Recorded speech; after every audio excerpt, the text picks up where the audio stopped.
ரட்சகராகிய இயேசு கிறிஸ்துவின் நாமத்தினாலே உங்களுக்கு என்னோட அன்பின் வாழ்த்துக்கள். இன்றைய நாள் தியானத்துக்காக தேர்ந்து கொள்ளப்பட்ட வேத வசனம் நீதிமொழிகளின் புஸ்தகம் 29வது அதிகாரம் 1 வசனம். அடிக்கடி கடிந்து கொள்ளப்பட்டும் தன் பிடரை கடினப்படுத்துகிறவன் சகாயமின்றி சடுதியில் நாசமடைவான். ஒரு காரியம் நாம் செய்யும் போது அது தவறு என்று சுட்டிக்காட்டப்படும் போது அந்த தவற்றை நாம் சரி செய்து கொள்ள வேண்டும். தொடர்ந்து தன்னை சரி செய்து கொள்ளாமல் தன் பிடரியை கடினப்படுத்துகிற மனிதன் சகாயமின்றி சடுதியில் நாசமடைவான். நான் உனக்கு போதித்து நீ நடக்க வேண்டிய வழி உனக்கு காட்டுவேன், உன்மேல் என் கண்ணை வைத்து உனக்கு ஆலோசனை சொல்லுவேன் என்று சங்கீதத்தில் வாசிக்கிற வசனத்தின்படி நாம் தவறு செய்யும் போது கர்த்தர் நமக்கு சுட்டிக்காட்டி நாம் நடக்க வேண்டிய பாதையிலே நமக்கு ஆலோசனை கொடுத்து நடத்தும் போது அந்த ஆலோசனை கேட்டு நாம் நடக்க வேண்டும். சாலமோன் ராஜாவுடைய ஆரம்பம் மிக அருமையாக இருந்தது. அவன் தேவனுடைய சித்தத்தின்படி தேவாலயத்தை கட்டி பிரதிஷ்டை பண்ணினான். தேவனுடைய பிரசன்னத்தினாலே தேவாலயம் நிறைந்திருந்தது.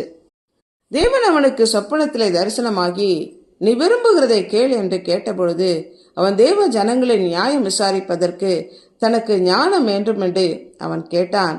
அவன் கேட்ட ஞானத்தோடு கேளாத ஐஸ்வர்யத்தையும் யுத்தமில்லாத இளைப்பாறுதலையும் கர்த்தர் தேசத்திலே கட்டளையிட்டார்.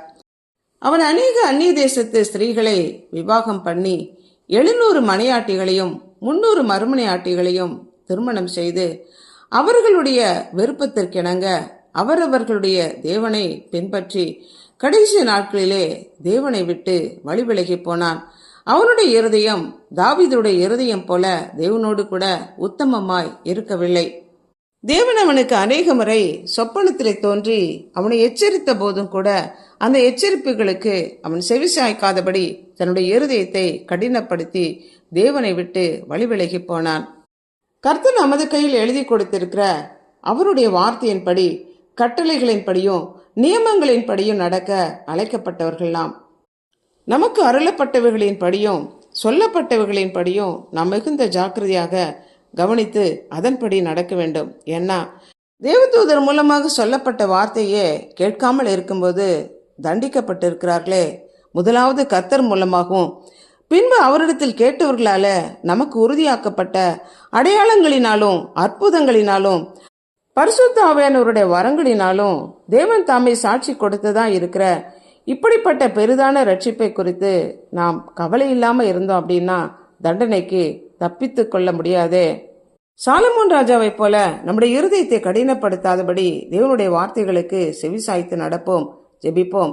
அன்புள்ள ஆண்டவரே, எங்களை படைத்தவரே, எங்களுக்காக ஜீவனை கொடுத்து எங்களை மீட்டுக் கொண்டவரே, நாங்கள் பின்பற்றி நடக்க வேண்டிய வார்த்தைகளை கைக்கொள்ள வேண்டிய வார்த்தைகளை கர்த்தர் எங்களுக்கு எழுதி கொடுத்து எங்களுக்கான மீட்பின் திட்டத்தை உண்டாக்கி உருவாக்கி அதை நிறைவேற்றி கொடுத்திருக்கிற தயவிற்காக நன்றி செலுத்துகிறோம். உம்முடைய வார்த்தைகளை கேட்டு அதன்படி நடக்க எங்களை அர்ப்பணித்து ஜெபிக்கிறோம். அடிக்கடி கடிந்து கொள்ளப்பட்டும் தன் பிடரை கடினப்படுத்துகிற மனிதனைப் போல இராதபடி உம்முடைய வார்த்தைகளுக்கு நாங்கள் செவிசாய்த்து நடக்க எங்களை அர்ப்பணிக்கிறோம். இயேசு கிறிஸ்துவின் நாமத்தினால் ஜெபிக்கிறோம் பிதாவே, ஆமென்.